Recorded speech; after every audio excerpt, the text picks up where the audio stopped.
दोस्तों, आपका स्वागत है आकाश स्टडी पॉइंट में। आज हम बात करने वाले हैं गोस्वामी तुलसीदास जी के जीवन के बारे में और उससे जुड़ा उनका कुछ साहित्यिक परिचय। चलिए वीडियो स्टार्ट करते हैं। गोस्वामी तुलसीदास जी का जन्म 1589 विक्रम संवत में उत्तर प्रदेश के बांदा जिले के राजापुर गांव में हुआ था। इनके पिता पंडित आत्माराम दुबे तथा माता तुलसी देवी थीं।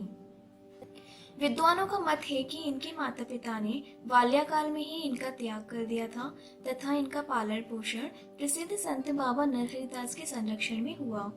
इन्हीं के देखरेख में तुलसीदास ने भक्ति एवं ज्ञान की विद्या अर्जित की और शिक्षा पूरी होने के उपरांत ये पुनः अपने ग्राम राजापुर आ गए, जहाँ पर इनका विवाह पंडित दीनबंधु पाठक की सुंदर कन्या रत्नावली से हुआ।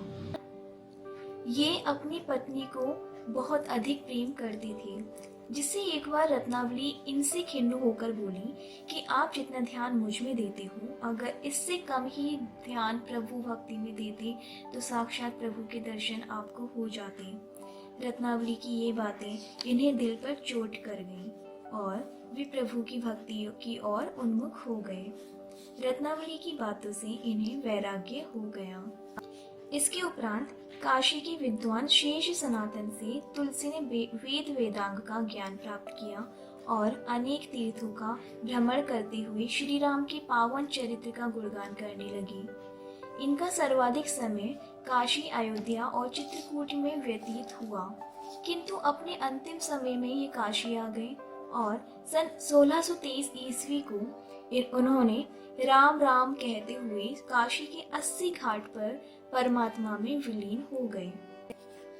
गाइस, ये रहा इनका जीवन परिचय कि इन्होंने क्या क्या अपने जीवन में किस तरह से अपना जीवन व्यतीत किया, कब इनका जन्म हुआ, कहाँ पर हुआ, इनके माता पिता का नाम, इनकी मृत्यु कहाँ पर हुई, कैसे हुई और इन्होंने अपने जीवन में किस तरह से शिक्षा ग्रहण की।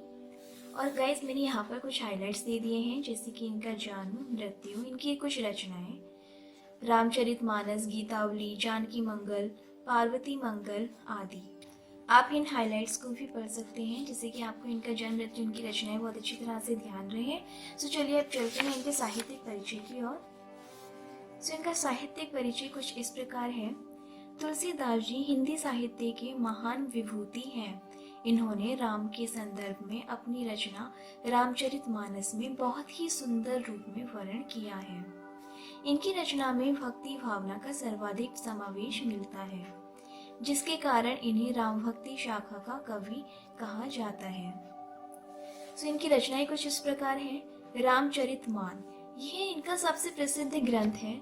इसमें इन्होंने दोहा, चौपाई के माध्यम से राम के जीवन की समस्त दर्शन को दिखाया है या प्रदर्शित किया है। यह रचना अवधी भाषा में रचित है। इन्होंने रामचरितमान जो लिखा है, जो इनकी रचना है, ये अवधी भाषा में रचित है, जिसमें आपको सिर्फ दोहा और चौपाई ही मिलेगी। दोहा और चौपाई के माध्यम से इन्होंने राम के जीवन की समस्त व्याख्या की है। इनकी दूसरी रचना है गीतावली। गोस्वामी जी के द्वारा रचित गीतावली ब्रज भाषा में रचित है। गीतावली इनकी ब्रज भाषा में रचित है।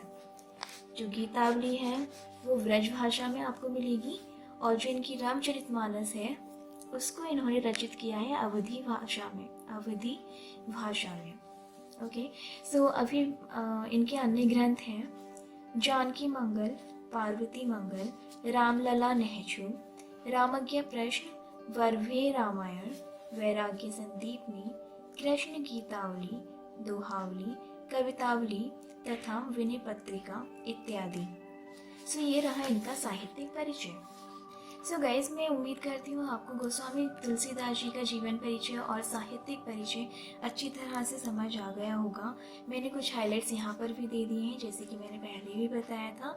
और अगर आपको इससे रिलेटेड कोई भी क्वेरी है, कोई भी क्वेश्चन आपके माइंड में आता है, आप हमसे कमेंट सेक्शन में पूछ सकते हैं। साथ ही आप हमको सजेस्ट कर सकते हैं कि आपको अगली जीवनी कौन सी पढ़नी है। हम ट्राई करेंगे, हम उस पर भी वीडियो बनाएंगे। तब तक के लिए धन्यवाद।